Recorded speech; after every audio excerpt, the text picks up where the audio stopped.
three types of complexes where the d orbital splitting that we have seen. Today we are going to summarize all the three complexes all together so that it is very easy to understand the points of differences between the crystal field splitting in octahedral complex, the tetrahedral complex, and the square planar complex. So while studying all these three types, we have seen the major emphasis was given on the position of the ligands which are present in a particular complex. We have seen while in the beginning of this topic in octahedral complexes, the position of ligands, all the 6 ligands are placed on the 3 axis itself. While in case of tetrahedral complexes, all the 4 ligands are present in between the coordinate axis. And in square planar complexes, the 4 ligands are present on x and y axis. So considering all these facts that plays a vital role in the crystal field splitting of d orbitals of metals which are present in either of the complex.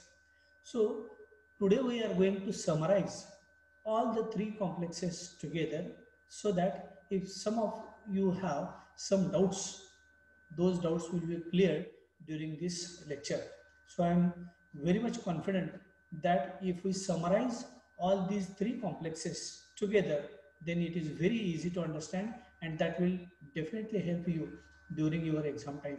So take your pen and paper so that we can summarize all the three complexes together. So I'm going to draw some points of interest from the part that we have covered so far.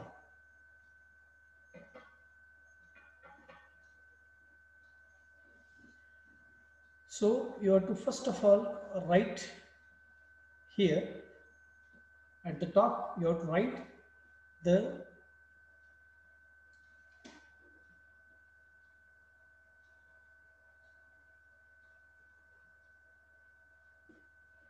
at the top you have to write first of all octahedral splitting.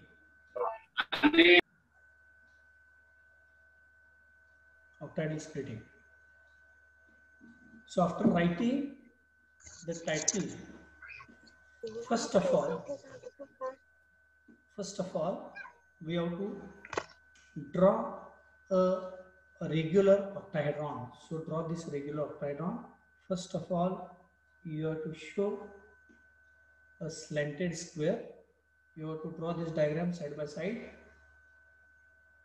Then show the 4 ligands in one square plane, 5th and 6th. One is at the top, another at the bottom.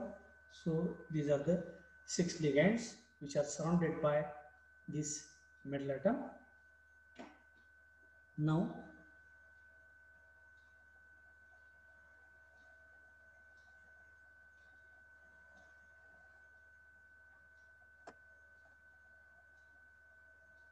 so after drawing this diagram, as we know, this is the imaginary x-axis, this is the imaginary y-axis, and this is the imaginary z-axis that we know. Now this is known as the ML6. Metal is surrounded by 6 ligands. First criteria to arrive at the d orbital splitting is that the position of ligands. You have to write side by side position of ligands. In this case, the position of ligands, all the 6 ligands are present on the 3 axes x, y, and z. So this sentence is very important. All the 6 ligands are present on the 3 axes. Now when these 6 ligands, all the 6 ligands approach the metal d orbitals which are degenerate, the orbitals of metal which are having their lobes on the 3 axes, they experience a stronger repulsion and hence show the repulsion like this. The two orbitals, they experience a stronger repulsion from the surrounding ligands because ligands are present on the three axes. So this orbital we have to name as Eg, and this orbital we have to name as T2G. This is the x square minus y square orbital, this is the z square orbital, this is dxy, dyz and dxz. Diagram काढत असताना थोडंसं fast काढायचं आहे कारण आपल्याला आज दुसरं lecture continue करता येणार नाही आहे, त्यामुळे सगळ्यांनी थोडंसं फास्ट करायचं आहे. This is a crystal field splitting, that is a delta O value, and here this is a average or mean energy. Here each electron that occupying the T2G group of orbitals is stabilized by amount -4 dq or -0.4 delta O. Delta O is a crystal field splitting in octahedral complex, and each electron occupying the high energy Eg group of orbitals stabilized by amount 6 dq or 0.6 delta O. Now this splitting takes place, that is Eg group of orbitals experience a stronger repulsion from the surrounding ligands because in octahedral complex all the 6 ligands are present on the x, y and z axis, and hence those orbitals of metal which are having their lobes on the axis, they experience a stronger repulsion. Now these octahedral complexes that we have studied, those are again of two types. These octahedral complexes are either fall in high spin or what we call as a spin free complexes, and second part is a low spin or spin paired complex. So you have to write this side by side that octahedral complex fall into two types: high spin complexes, high spin octahedral complexes, low spin octahedral complexes. So under high spin octahedral complexes, the d orbitals of metal that we can show like this. These are again T2G, this is Eg, and this energy gap, that is delta O, is very, very small. Here the delta O value is small because weak ligand field is there, or whenever weak ligands are there, always a high spin complex is formed. That means, in other words, in weak ligand field, the crystal field splitting delta O value is small, hence the amount of energy required to pair the electron is very, very high. The second situation, where again you have to draw this diagram, where we have to show the energy difference between T2G and Eg group of orbitals, that is, this is Eg, this is a T2G, this is a delta O value that is very, very large enough. When delta O value is large, whenever a strong ligand field is there or strong ligands are there, then and then this crystal field splitting, that is delta O value, is very, very large enough. And here, because strong ligands interact with the metal d orbitals very, very strongly, and hence the 5 d orbitals of metal, they split up into two sets. This energy gap is very large enough. So large energy gap, that is delta O, is large when pairing required, amount of energy that is required to pair the electron is very less. So in this case, octahedral complexes, they are of two types: a high spin complex and a low spin complex. Now yesterday I have given you a worksheet for everybody of you. For example, say for example, if it is a Mn+2 case, and if I have given for some students, if it is a Mn+2 high spin, how to solve this problem and how to calculate the CFSE value. Mn+2 means, first of all, we have to arrive at the atomic number 25. Last year we know. In terms of argon core, we can write 4s2 3d5. 18 plus 2 is 20 plus 5 is 25. In this case, Mn+2 configuration, that means loss of these two electrons takes place. So it is having d5 configuration. So the d orbital of manganese containing 5 electrons. Now amongst the 5 electrons. You have to show this diagram while sending me the scan paper. How to accommodate these 5 electrons? First, second, third, and fourth and fifth, because fourth and fifth electron occupies the high energy Eg group of orbitals, because this energy gap is small, hence amount of energy required to place these electrons is very less, and hence electrons occupy the Eg group of orbitals. So here the 5 electrons are unpaired, hence spin is increased. Why spin is increased? Because electrons are spin free. So while calculating the CFSE, the T2G orbital containing 3 electrons, while EG orbital containing 2 electrons. Each electron occupying the T2G group of orbitals is stabilized by an amount minus 4 dq. So minus 4 multiplied by 3 plus each electron occupying EG group of orbitals stabilized by an amount 6 dq. So 6 multiplied by 2. So this is minus 12 and this is plus 12, that is equal to 0. So for Mn plus 2 high spin state weak ligands, the CFS is 0. Come to the strong ligand field, where we have to accommodate these 5 electrons.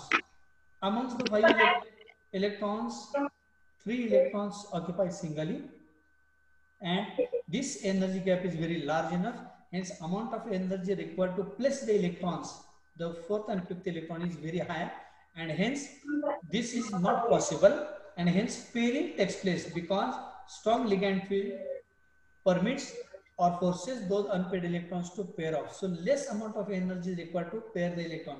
Hence for this reason I have shown this pairing energy is very less, because this energy gap is large enough, and hence amount of energy required to pair the electron is less, and hence the spin is lowered because of electrons are spin paired. So this is all about the octahedral complex.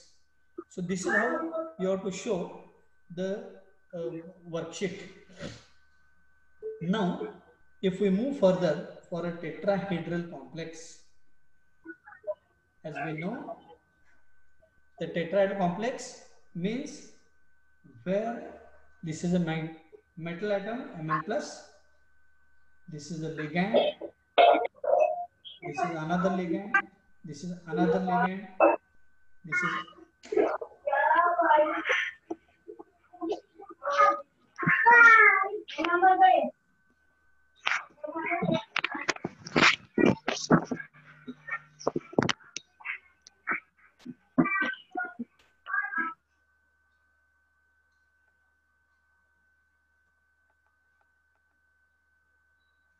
now, in case of tetrahedral complexes, this is a regular tetrahedron. How this looks like? So if we join all these corners, then this looks like a regular tetrahedron. Here, this is again Ml4. Metal is surrounded by 4 ligands. Now, here this is imaginary x-axis, this is imaginary y-axis, and this is imaginary z-axis. So here again we have to consider the position of ligands. How the position of ligands is there? Position of the 4 ligands, that is in between the axis. The position of ligands is in between the axis. So those orbitals of metal which are having their lobes in between the coordinate axis, those can experience a stronger repulsion when a tetrahedral complex is formed. So the metal d orbitals now split up again into 2 sets. So these are the 3 orbitals which are named as dxy, dyz, and dxz. So these are the 3 orbitals which are having their lobes in between the coordinate axis. So when the ligands approach, these 3 orbitals of metal, they experience a stronger repulsion and hence are raised in energy, and remaining 2 orbitals, that is a dx square minus y square and dz square, these 2 orbitals are lowered in energy, and this is known as a E and this is known as a T2. Because why we have used the word E and T2? Because tetrahedral complexes do not have center of symmetry. They do not have center of symmetry. You have to write in your notebook, tetrahedral complexes do not have center of symmetry, hence G letter not used. Hence we can write simply E and T2, and this energy gap is at delta T.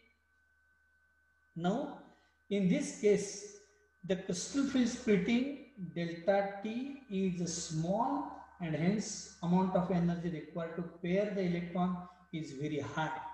Why? Because here surrounding ligand field is a weak ligand.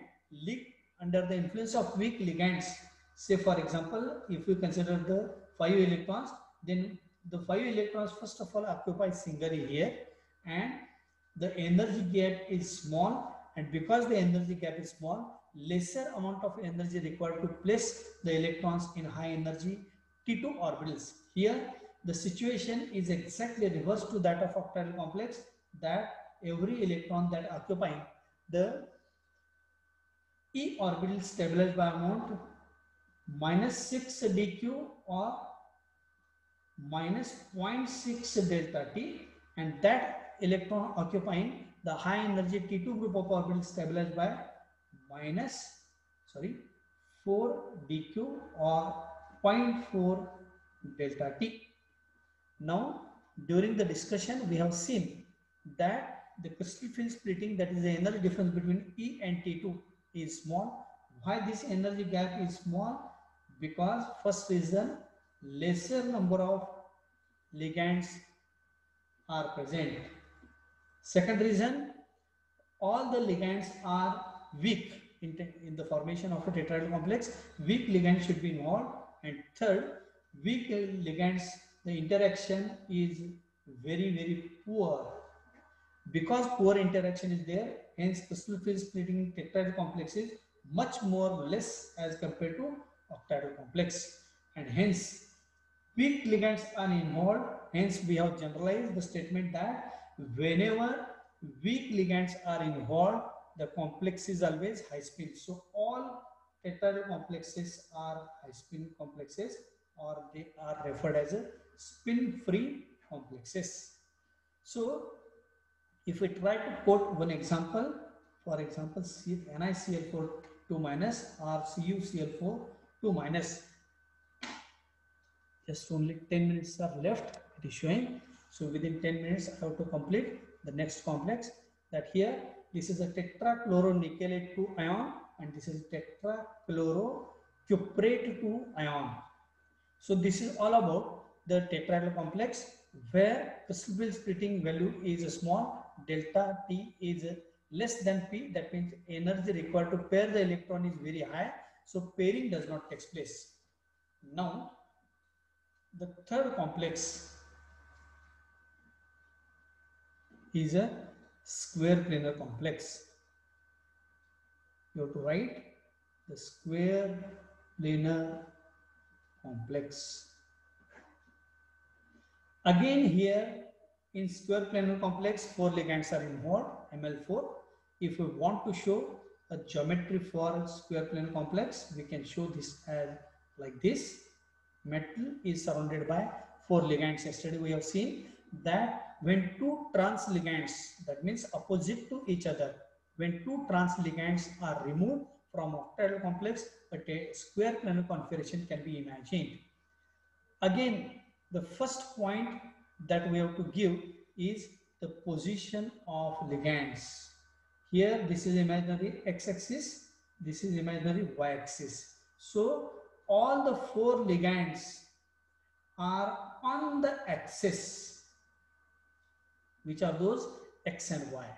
All the 4 ligands are present on the axis X and Y.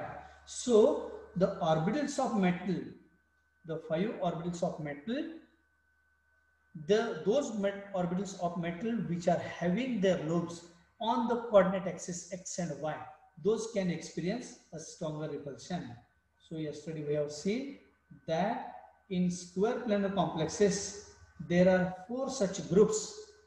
So the orbital of metal which is having the orbital lobes on X and on a Y axis, that experience a stronger repulsion from the surrounding ligand. this orbital is named as a dx square minus y square. Next orbital which experience a lesser repulsion, this orbital is a dxy, which is having the lobe in between x and y axis. So these ligands are again close to this orbital of metal.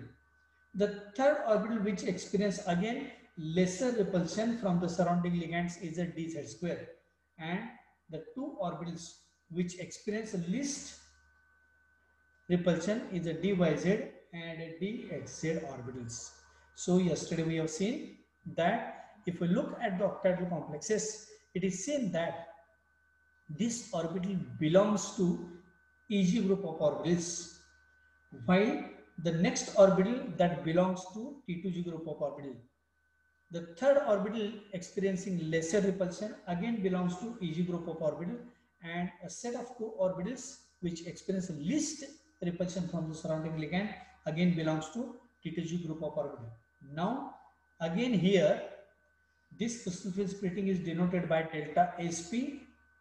SP stands for square planar complexes, and this crystal field splitting, that is a delta SP, is much more greater as compared to octahedral complex, even though the number of ligands are less. The reason for this is that for the formation of this square planar complex, strong ligands are involved. So whenever strong ligands are there, these strong ligands, they interact with the metal d orbital strongly, and hence this crystal field splitting is large enough. So in another terms, we can write this as like this. Sorry, this is delta SP.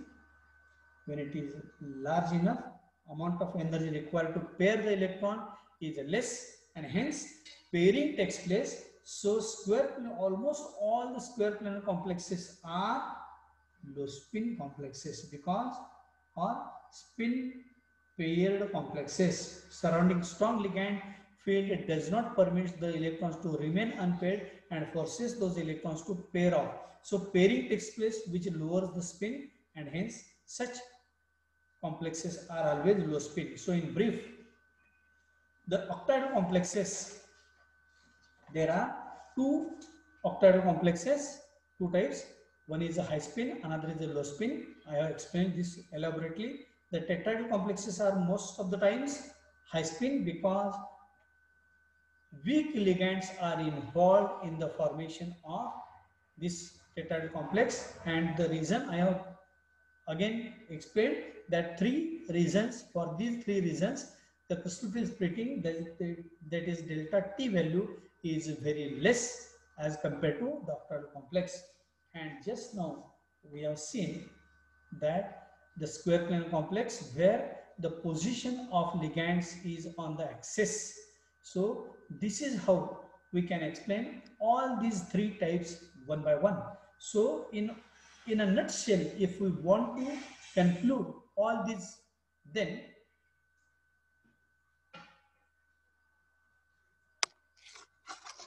if we want to conclude all these three complexes, then it is seen that in all these complexes, the position of ligands that we have considered,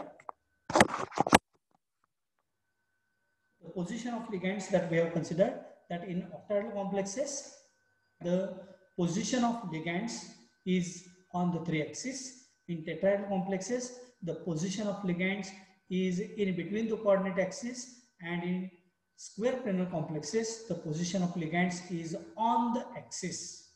So in tetrahedral complex, in between the axis; in square planar complex, on the axis. So this is how we can see the complexes.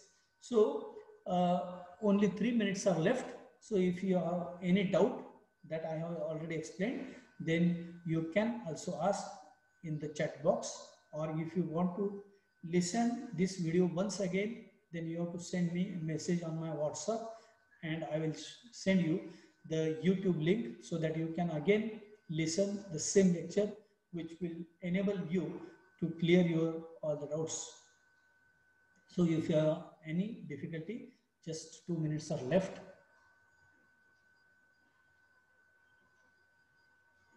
Or you can unmute your mic and you can also ask.